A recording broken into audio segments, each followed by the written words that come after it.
Hello friends, तर आपल्या सर्वांचं परत एकदा इंडिया ब्रेन टाईम चॅनलमध्ये सर्वांचं स्वागत आहे. तर आपली जी काही NTSC सिरीज आहे ती आजपासून चालू झालेली आहे. तर आपण आज जो काही आपला इतिहास व नागरिकशास्त्र इयत्ता 10वीचा जो काही पहिला धडा आहे तो आपण चालू करणार आहे. तुम्हाला मी धडा पूर्ण जो काही आहे तो अ, पूर्ण करेल आणि मी 2 पार्ट पण होऊ शकतात त्याचे. सांगता येत नाही, पण जो काही पूर्ण धडा आहे तो पूर्ण करण्याचा प्रयत्न करेल मी. पण आपलं जे काही उद्या उद्या समजा आपलं दर संडेला NTSC स्टेज सेशन राहतं. दर संडेला NTSC सेशन राहतं 7 PM म्हणजे 7 वाजता NTSC स्टेज क्विजचं सेशन राहतं. त्याला तुम्ही सर्वांनी जॉईंट व्हायचं आहे आणि त्यासाठी तुम्ही आमच्या ग्रुपलासुद्धा जॉईंट होऊ शकतात. त्याची जी काही लिंक आहे ती डिस्क्रिप्शनमध्ये मी दिलेली आहे. तिथे जाऊन तुम्ही जॉईंट होऊ शकतात. तर चला, आपला जो काही पहिला धडा आहे इतिहास व नागरिकशास्त्राचा, इतिहास लेखन पाश्चात्य परंपरा याच्याकडे वळूया.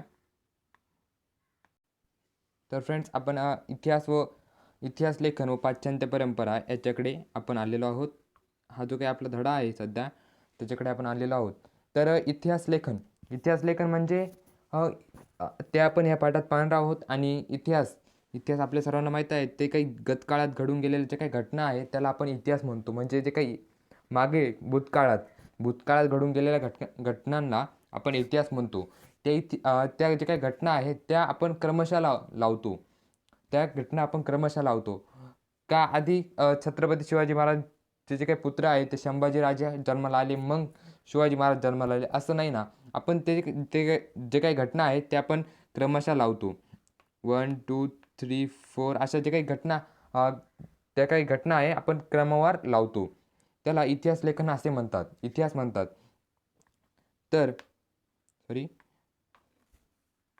तर आपला जो काही ह्या धड्यातला जो काही पहिला मुद्दा आहे, लेखनाची परंपरा. इतिहास लेखनाला एक परंपरा आहे. आधीपासून जी काही परंपरा आहे ती चालत आलेली आहे. त्या परंपरा आपण ह्या पाठामध्ये पाहणार आहोत. त्यानंतर आधुनिक काळात आत्ताच्या काळात जो काही इतिहास कसा लिहितात, आणि त्यानंतर पाश्चात्य परंपरा. पाश्चात्य परंपरा म्हणजे जो काही आपला भारत देश आहे तो सोडून इतर जे काही देश आहेत त्यांच्या ज्या काही परंपरा, इतिहास लेखनाच्या परंपरा, त्या आपण ह्या पाठामध्ये पाहणार आहोत. आणि आपल्या भारतात जे काही परंपरा आहे त्या आपण यानंतरच्या पाठामध्ये पाहणार आहोत. तर आपला जो काही पहिला मुद्दा आहे तो आहे, तो मी जे काही महत्त्वाचे पॉईंट आहेत त्याला मी अंडरलाईन करतो किंवा ब्रॉड करतो. तर तुम्ही ते पॉईंट्स नोट करून घ्यायचे आहेत आणि त्यानंतर मी तुम्हाला एक ग्रुपवर नोट्स पाठवेल. हा जो काही चॅप्टर अपलोड झाल्यानंतर हा चॅप्टर यूट्यूबवर अपलोड झाल्यानंतर मी तुम्हाला नोट्स पाठवेल. त्या तुम्ही नोट करून घ्यायच्या आहेत आणि त्याचा जो काही अभ्यास करायचा आहे. तर त्यानंतर आपला जो काही पहिला मुद्दा आहे तो आहे गतकाळात घडून गेलेल्या घटनांची क्रमशः संगती लावून त्यांचे आकलन करून घेणे. या उद्दिष्टाने इतिहास संशोधन, लेखन आणि अभ्यास केला जातो. ही अखंडितपणे चालणारी प्रक्रिया आहे. मी तसे तुम्हाला आधी सांगितले, की जे काही गतकाळात म्हणजे जे काही इतिहासामध्ये घडून गेलेल्या जे काही घटना आहेत त्यांची क्रमशः संगती लावणे. म्हणजे जे काही समजा शिवाजी महाराजांचा जन्म आधी झाला, त्यानंतर त्यांचा पुत्र संभाजी महाराज यांचा जन्म झाला, त्यानंतर शाहू महाराज राजे बनले. असं जो काही क्रम आहे तसा आपल्याला लावायचा आहे. क्रम जो काही लावायचा आहे त्याला आपण इतिहास लेखन असे म्हणतो. त्याचे संपूर्ण अभ्यास करायचा आहे. संपूर्ण जो काही आहे त्याचा अभ्यास करायचा आहे. त्याचे उद्दिष्ट म्हणजे त्यांचे त्या काळात उद्दिष्ट काय होते. जसे शिवाजी महाराजांचे स्वराज्य जे काही त्यांना लागत होते, त्यांचे स्वराज्य तयार करायचे होते. त्यांना स्वराज्य जे काही जनतेचे स्वराज्य आहे त्यांना तयार करायचे होते. लेखन आणि अभ्यास केला जातो. त्याच्यावर जे काही जे आपले इतिहास तज्ज्ञ आहेत ते त्याच्यावर लेखन करतात. इतिहास तज्ज्ञांचा जो काही मुद्दा आहे तो पण आपल्याला ह्या पाठामध्ये दिलेला आहे. तो पण मी सविस्तर तुम्हाला समजून सांगेल. तर त्यानंतर जो काही पॉईंट आहे तो आहे, वैज्ञानिक ज्ञानशाखांमध्ये उपलब्ध ज्ञानाची सत्यता पडताळून पाहण्यासाठी प्रायोगिक पद्धती आणि प्रत्यक्ष निरीक्षण सॉरी फ्रेंड्स प्रत्यक्ष सॉरी फ्रेंड डिस्टर्ब्स. तर आपला जो काही ज्ञानाचा मुद्दा आहे तो आहे वैज्ञानिक ज्ञान शाखांमध्ये उपलब्ध ज्ञानाची सत्यता पडताळून पाहण्यासाठी प्रायोगिक पद्धती आणि प्रत्यक्ष निरीक्षण याचा अवलंब केला जातो. या पद्धतीच्या आधारे विविध घटनांच्या संदर्भातील सार्वकालिक आणि सार्वत्रिक मांडणे नियम पुन्हा पुन्हा सिद्ध करता येतात. म्हणजे जे काही विज्ञानामध्ये आपल्याला जे काही ते नियम आहेत, न्यूटनचा नियम असो, केपलरचा नियम असो, आपण आता जो काही शिकत आहोत तो नियम असो, ते आपल्याला पुन्हा पुन्हा सिद्ध करता येतात. जो काही ग्रॅव्हिटीचा नियम आहे, आपण सांगू शकतो ॲपल आहे ते झाडावरून खाली पडले.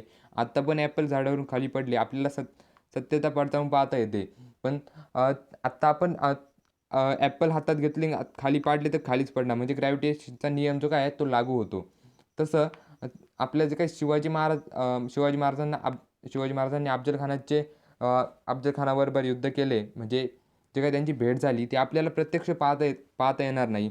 आपण जे काही इतिहास तज्ञ आहेत त्यांनी सांगितल्याप्रमाणे आपण असे ठरवू शकतो की इतिहासामध्ये अफजल खान आणि शिवाजी महाराजांची भेट झाली होती.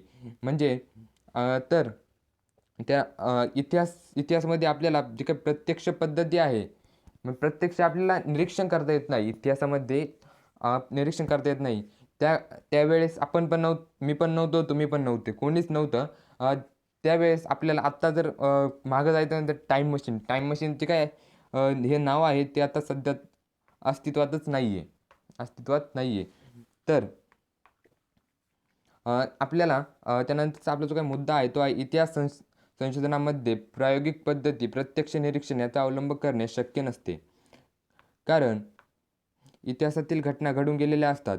तसे मी आधी सांगितले की आपल्याला प्रत्यक्ष निरीक्षण करता येत नाही, कारण ते जे काही घटना आहेत ते घडून गेलेल्या असतात आणि आपल्याला परत मागं जाता येत नाही.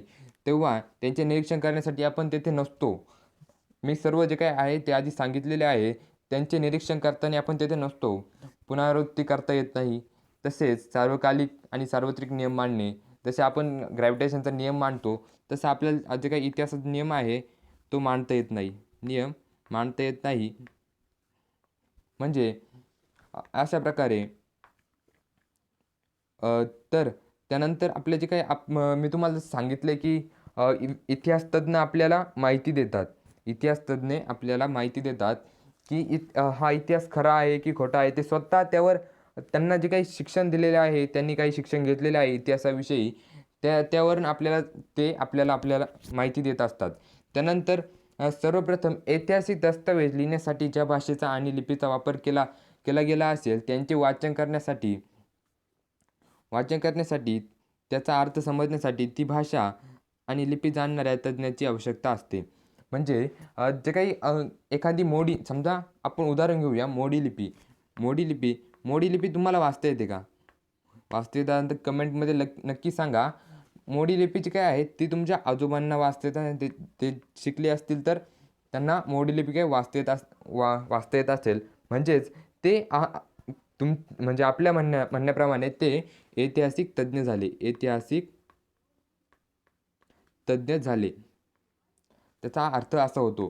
तर त्यानंतर आपला जो काही पुढे जाऊयात की त्यानंतर अक्षरवाटिका म्हणजे अक्षराचे वळण, लेखकाची भाषाशैली, वापरलेल्या कागदाच्या निर्मितीचा काळ आणि कागदाचा प्रकार, अधिकादर्शक मुद्रा यांसारख्या विविध गोष्टींचा जाणकार संबंधित दस्तऐवज अस्सल आहे की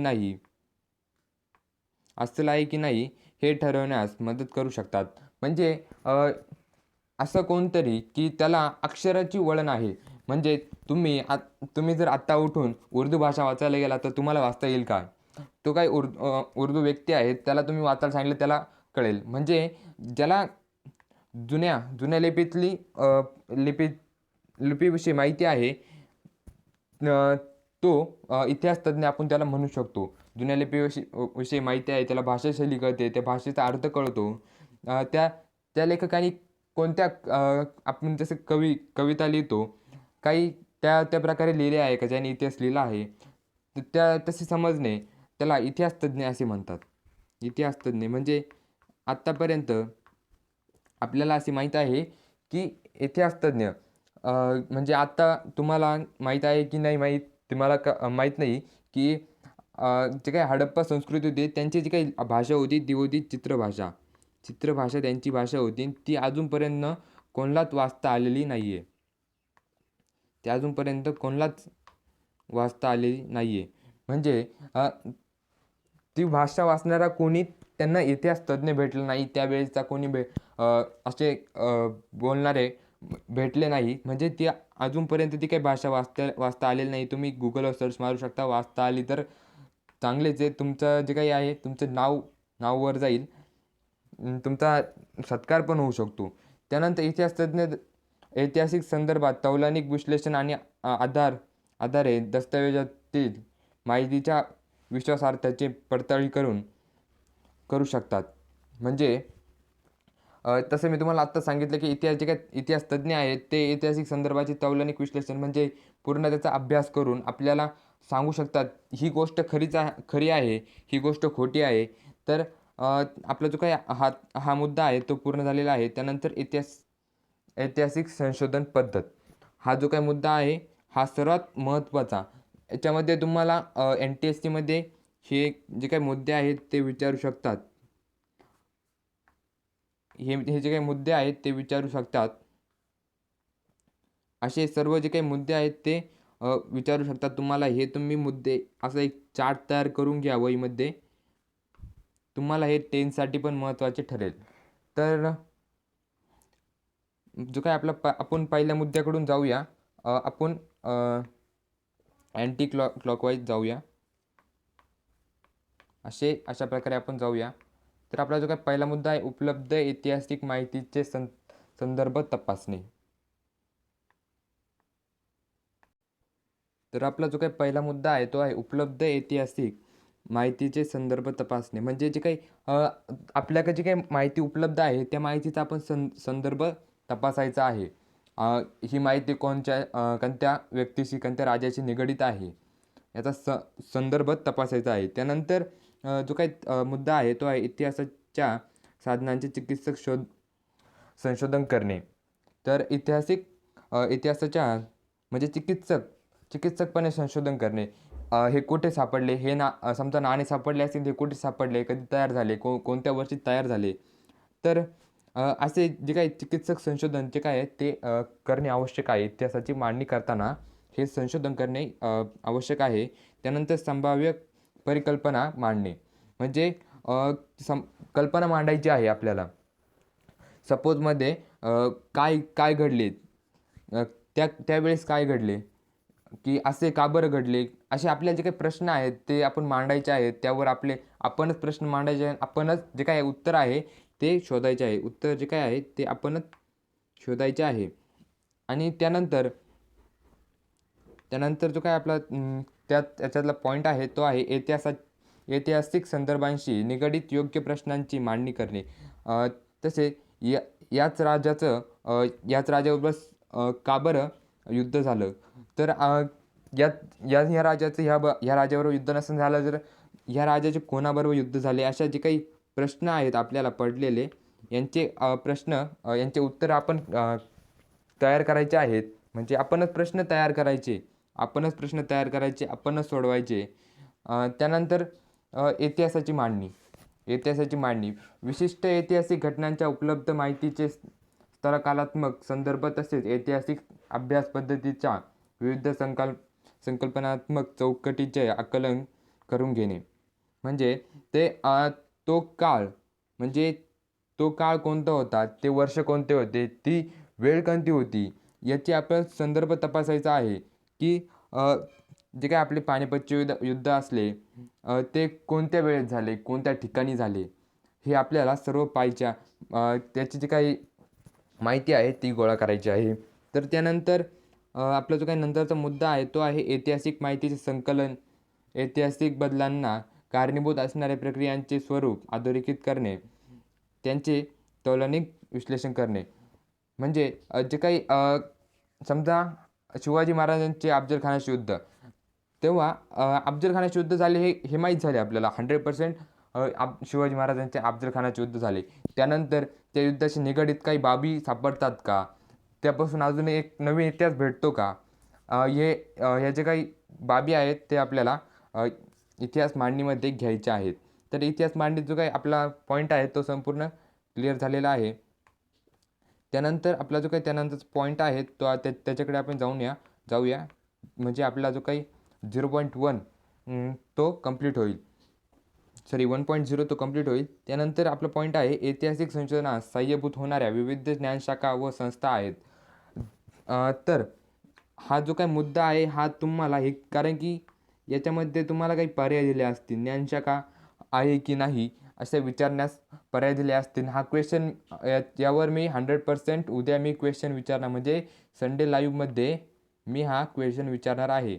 तर तुम्ही जॉईन व्हायचं आहे आणि यावर पूर्ण अभ्यास करून यायचा आहे. आणि ते काही ऐतिहासिक तज्ज्ञ आहे त्यांचे पण मी काही प्रश्न विचारणार आहे, त्याच्यावर पण तुम्ही अभ्यास करून यायचा आहे.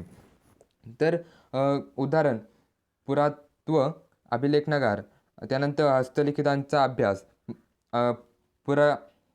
पुराभिलेख, अक्षरवाटिकाशास्त्र अशा जे काही ह्या संस्था आहेत.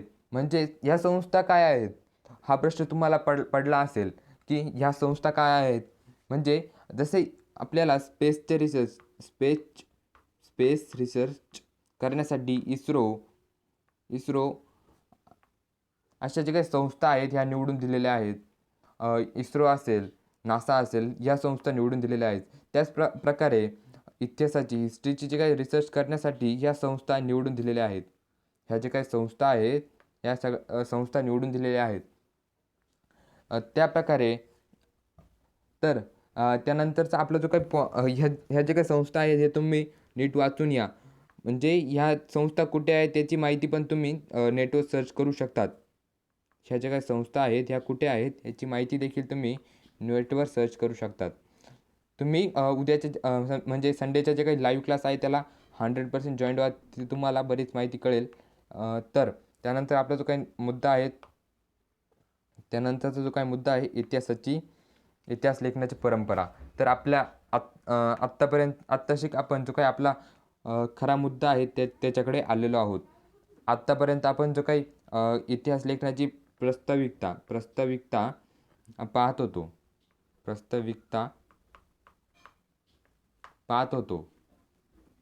ती आपली पाहून झालेली आहे. आत्ताशी आपण जो काही आपला खरा मुद्दा आहे त्याकडे आलेलो आहोत. तर आपण पाहूया इतिहास लेखनाची परंपरा काय होती. तर इतिहासात उपलब्ध पुराव्यांचे चिकित्सकपूर्वक संशोधन करून भूतकाळात घडून गेलेल्या घटनांची मांडणी कशी केली जाते हे आपण पाहिले. जसे मी आधी सांगितले की इतिहासात उपलब्ध पुराव्यांचे चिकित्सकपूर्वक म्हणजे हे चिकित्सक वृत्ती म्हणजे तुम्हाला एक माहीत असेल. चिकित्सक वृत्ती म्हणजे ज्याला म्हणजे कोणताही टॉपिक असो, प्रश्न जो काय आहे तो पडणारच, त्याला चिकित्सक वृत्ती असे म्हणतात. म्हणजे त्या जो काही कोणी व्यक्ती सांगत असेल त्याच्याकडे म्हणजे लक्ष देऊन पाहत आहे, त्यावर काही प्रश्न विचारत आहे, त्याला चिकित्सक वृत्ती असे म्हणतात. तर आधी आपण सर्व जे काही पाहिले आहेत भूतकाळात घडून गेलेल्या, मी तसे तुम्हाला पहिल्या चॅप्टर स्टार्ट होण्याच्या आधी जसे सांगितले की इतिहासामध्ये घडून गेलेल्या म्हणजे भूतकाळात घडून गेलेल्या ज्या काही घटना आहेत त्यांची मांडणी करणे. मी तुम्हाला शिवाजी महाराजांचे आणि संभाजी महाराजांचे जे काही उदाहरण दिले ते लागू पडते. त्यानंतर अशी मांडणी करण्यास लेखन पद्धतीला इतिहास लेखन असे म्हणतात. अशा प्रकारे इतिहासाची चिकित्सकपूर्व मांडणी करणाऱ्या संशोधनाला इतिहासकार असे म्हणतात. अशी जी काही मांडणी आहे इतिहास लेखनाची मांडणी, तुम्हाला इथे मी सर्व सांगितले की इतिहासाची मांडणी जो करतो त्याला इतिहासकार असे म्हणतात. तर तुम्हाला मी आता जे काही पॉईंट्स आहे ते नोट म्हणजे त्याला हे करून देतो. तर हे जे काही पॉईंट्स आहेत तुम्ही हे नक्की वाचून या, म्हणजे तुम्हाला याचा फायदा होईल. तर त्यानंतरचा आपला जो काही पॉईंट आहे तो आहे, अर्थातच इतिहासाची मांडणी करताना भूतकाळात घडून गेलेल्या प्रत्येक घटनेची नोंद घेणे आणि तिचे ज्ञान करून देणे. म्हणजे इतिहासकाराला काम काय असते, त्याची पूर्ण नोंद करणे आणि तिचे ज्ञान करून देणे. आपल्याला जे काही ज्ञान आहे तो आपल्याला सांगतो की अशा अशा गोष्टी घडलेल्या आहेत. इतिहासकाराला शक्य नसते. म्हणजे तो जे काही सांगतो आपल्याला, पण आपल्याला त्यावर विश्वास बसतो का? हा महत्त्वाचा मुद्दा आहे. तो सांगेल, तो सांगतो आपल्याला 100% सांगतो. जसे मी आत्ता बोललो, तो सांगतो. पण इतिहासकाराला शक्य नसते. आपल्याला विश्वास बसत नाही. त्यानंतर इतिहासाची मांडणी करताना इतिहासकार भूतकाळातल्या कोणत्या घटनांची निवड करतो, हे त्याला वाचकापर्यंत काय पोहोचवायचे आहे यावर अवलंबून असते.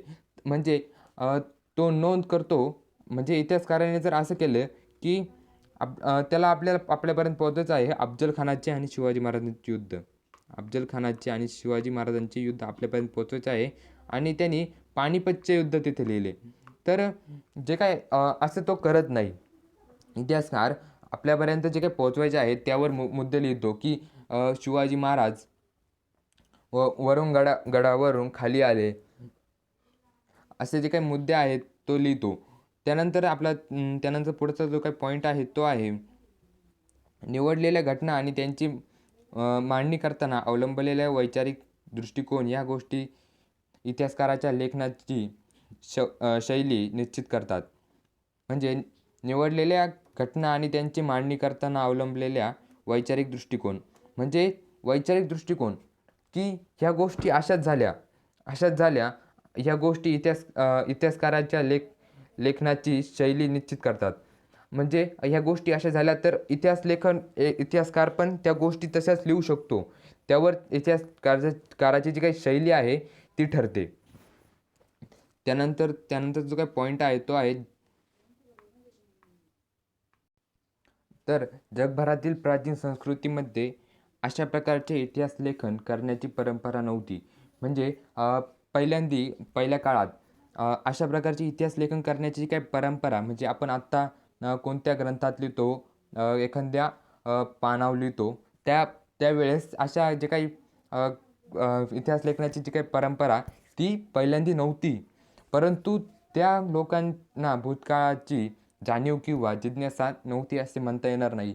म्हणजे परंपरा नव्हती, इतिहास लिहिण्याची परंपरा नव्हती. पण त्या लोकांना इतिहास त्यांच्या आधी काय घडले याची जिज्ञासा वृत्ती होतीच. तर तुम्हाला असा पण प्रश्न विचारू शकतात, की जगभरात प्राचीन संस्कृतीमध्ये अशा प्रकारचे इतिहास लेखनाची परंपरा होती की नाही? म्हणजे आत्ता तुम्हाला या पाठामध्ये काय सांगितलं आहे, की पहिल्यांदा जे काही इतिहास म्हणजे सांगण्याची, लिहिण्याची होती. पण तुम्ही काय काय काय लिहाल, की जी काही परंपरा आहे ती त्या काळात होती. पण इथे जे काय आहे त्या इतिहास लिहिण्याची परंपरा जी काय आहे ती नव्हती. इतिहास सांगण्याची परंपरा होती. इतिहास लिहिण्याची परंपरा नव्हती. हे लक्षात घ्या. त्यानंतर त्यावेळेस त्या लोकांना इतिहास जाणून घेण्याची जी काही जिज्ञासा होती. म्हणजे आमच्या आधी काय झाले असेल? आमच्या आधी हे कोण होते? यांनी काय केले? असे का बरं? तर त्यांना जिज्ञासा होती. वडीलधाऱ्या व्यक्तींकडून ऐकलेल्या पूर्वजांच्या जीवनाच्या पराक्रमाच्या गोष्टी पुढच्या पिढीपर्यंत पोहोचवण्याची आवश्यकता त्या काळीही भासत होती. म्हणजे समजा तुम्ही त्या काळात असतात तर तुम्ही एकदा त्या काळात जाऊन पहा. म्हणजे तसं नाही, मनाने जाऊन पहा. नाहीतर तुम्ही म्हणसान आम्हाला जायचं आता आम्ही काही टाईम मशीन आणू का? तसं नाही, तुम्ही मनाने जाऊन पहा. समजा तुम्ही त्या काळात आहात आणि तुम्ही म्हणाल, अरे याआधी काय झाले? मग तुमच्या आईवडील किंवा आजी आजोबा सांगतील, आत्ता पण सांगतात, त्यावेळेस अशा ह्या राजाने याला मारले, त्यानंतर आपण येथे राहतोय असे का? आधी आपण दुसऱ्या गावी राहत होतो, त्यानंतर आपली जे काही त्या गावाचे नुकसान झाले, तिथे युद्ध झाले, त्या गावाचे नुकसान झाल्यामुळे असे घडले, त्यामुळे आपण इथे आलो. असं जे काय आहे त्या तुमच्या वडीलधाऱ्याकडून गोष्टी ऐकण्यास मिळतात. त्यानंतर गृहचित्रांद्वारे स्मृतिजतन. आत्ता तुम्ही पाहाल की जे काही जुने घरं आहेत त्यावर काही डिझाईन केलेले आहेत, काही चित्रण केलेले आहेत. त्यांच्या काळात त्यांचे वडील कसे राहत होते. कोरीव काम असेल, घरावर कोरीव काम असेल. तर त्यानंतर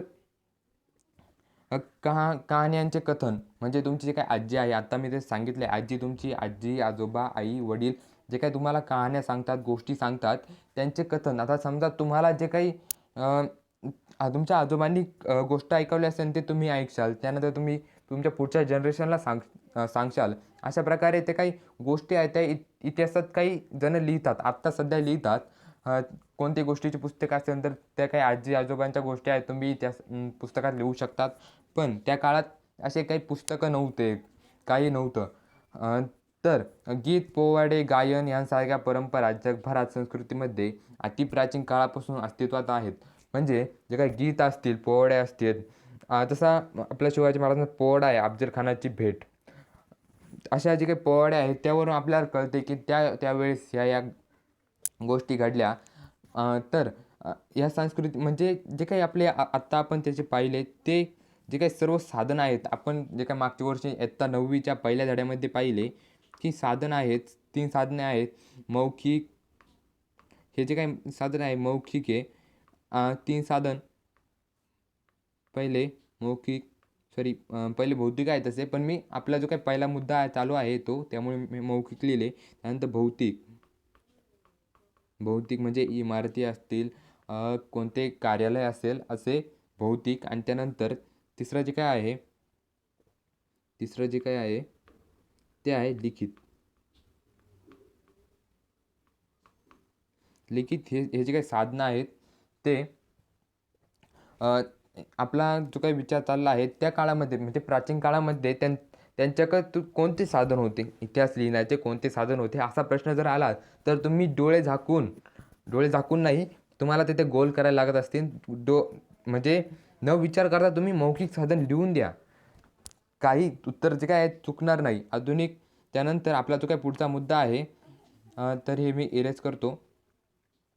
त्यानंतर आपला जो काही पुढचा मुद्दा आहे, आधुनिक इतिहास लेखनात त्या परंपरांचा साधनांच्या स्वरूपात उपयोग केला जातो. म्हणजे आत्ता मी जर सांगितले की त्या परंपरा म्हणजे इतिहासात त्यांचा उपयोग केला जातो. म्हणजे जे काही ह्या परंपरा आपण पाहिल्यावर त्यांचा मौखिक साधनामध्ये उपयोग केला जातो. मौखिक साधनामध्ये उपयोग केला जातो. तर आपला जो काही पॉईंट आहे इतिहास लेखनाची परंपरा ती तो पॉईंट जो काय आहे तो पूर्ण झालेला आहे. त्यानंतर तो काय ह्या पॉईंटपर्यंत तुम्हाला सर्व डीपमध्ये क्वेश्चन विचारले जातील का जे काही फिरून क्वेश्चन विचारले जातात ना, तसे म्हणतात ना फिरून क्वेश्चन विचारले जातात NTSC एक्झाममध्ये, ते ह्या एक्झाममध्ये विचारले जातील. उद्याच्या टेस्टमध्ये विचारले जातील. आणि त्यानंतरचा 1.2 इतिहास लेखन, आधुनिक इतिहास लेखन हा पॉईंट आपण पुढच्या लेक्चरमध्ये पाहूया. कारण की आत्तापर्यंत मी खूप डीपमध्ये सांगितले आहे तुम्हाला. अजून डीपमध्ये लागत असतील तर सांगा, पण पार्ट जास्त पडत जातील, लेक्चरचे पार्ट जास्त पडत जातील. त्यानंतर आता तुम्हाला एक चित्र दाखवतो. हे जे काही चित्र आहे तुम्ही पाहू शकतात. माहीत आहे का तुम्हाला, पण हे सध्या तुम्हाला तुमच्या टीचरने शिकवले नसेल, वर्गामध्ये जे काय आहे ते शिकवले नसेल किंवा शिकवले देखील असेल. कारण की हे जे काही चित्र आहे हे अभ्यासक्रमामधून जे काय आहे ते रिड्यूस झालेले आहेत. म्हणजे हे जे काही चित्र आहेत ते शिलालेख आहेत. शिलालेख, ताम्रपट, भोजपत्रे हे जे काही लिहिण्याचे प्रकार आहेत. ताम्रपट, शिलालेख म्हणजे जे काही शिल म्हणजे दगड, शिलालेख म्हणजे दगडावर लिहिलेले जे काही कृती आहे त्याला शिलालेख असे म्हणतात. 1 मिनिट, त्याला शिलालेख असे म्हणतात. त्यानंतर 2 जे काही कृती आहेत, त्यानंतर जो काही तुम्हाला जर सांगितले ताम्रपट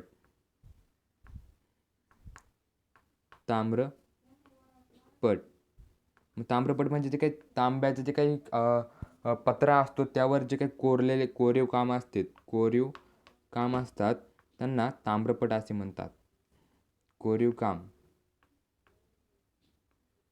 त्यानंतर तिसरं जे काय आहे ते आहे भोजपत्रे. जे काही जळलेली पानं आहेत त्याच्यावर जे काही लेखन करतात त्याला भोजपत्रे असे म्हणतात. तर आपले जे काही पॉईंट आहेत ते पाहून झालेले आहेत. म्हणजे हे जे काही तुम्ही ते चित्र पाहू शकतात, हा जो काय आहे तो शिलालेख आहे. हा फ्रान्स येथील लूव्र या संग्रहालयातील सर्वाधिक प्राचीन म्हणजे सर्वात प्राचीन जो काय आहे शिलालेख आहे यामध्ये तुम्ही नीट निरीक्षण केले तर हे जे काही लोकं आहेत, हे एक ढाल घेऊन चाललेले आहेत. तुम्ही ते पाहू शकतात. ही जी काही आहे ती ढाल आहे. हे लोकं आहेत आणि त्यांचा एक पुढे सेनानी आहेत. तर तुम्ही ह्या चित्रावरून काय ठरवतात? काय ठरवतात? हे जुनं आहे का हा दगड आहे? असं नाही. ह्या चित्रावरून असे ठरवता येते, जे काही लेखक आहेत, इतिहासकार आहेत, इतिहासतज्ञ आहेत, हे असे ठरवतात, की त्या काळात देखील एक सैन्यानी होता. आत्ता काळात जसा मेजर आहे, त्यामागं त्यांची फोर्स आहे. त्या काळात देखील एक फोर्स होती. असे जे काही एक खालूनही इथे पाहू शकता एक डिग आहेत. म्हणजे जे काही खालून गुफा असते, जमिनीतून जाणे एक गुफा असते, ही ते दाखवलेली आहेत. अशा प्रकारे त्या काळात देखील म्हणतात, की जसे शिवाजी महाराजांचे सैन्य होते, ते आता 15व्या शतकात होते, पण हे त्या आधीचे आहेत. त्या आधीचे आहेत. म्हणजे 45 वर्षापूर्वी सुमारे 2 राजांमध्ये झालेल्या युद्धाची नोंद करणारा असून तो सध्या फ्रान्समधील लूव्र या जगप्रसिद्ध संग्रहालयात ठेवलेला आहे. हा जो काही शिलालेख आहेत, हा 2 राजातील युद्धातील नोंद करणारा शिलालेख आहेत. हा एका लूव्र या संग्रहालयात फ्रान्समध्ये ठेवलेला आहे. तुम्ही कधी फ्रान्सला गेलात, कधी पुढं गेलात तुमच्या फॅमिलीबरोबर, तर तुम्ही इथे फ्रान्समध्ये लूव्र या संग्रहालयात जाऊन हा शिलालेख पाहू शकतात. तुम्ही तुमचे इतिहासाचे पुस्तक पण घेऊन जाऊ शकतात. त्यावेळेस तुम्ही इतिहासाचे पुस्तक पण घेऊन जाऊ शकतात. तर आपला जो काही 1.2 पर्यंत जो काही आपला मुद्दा आहे तो कंप्लीट झालेला आहे. तर तुम्ही उद्या म्हणजे संडेला दर आठवड्याला संडेला तास राहील त्याला तुम्ही 100% जॉईंट व्हायचं आहे. तर आपण आता इथे थांबूया. चॅनलवर नवीन असेल तर चॅनलला सबस्क्राईब करा. थांबतो इथे. जय हिंद, जय महाराष्ट्र.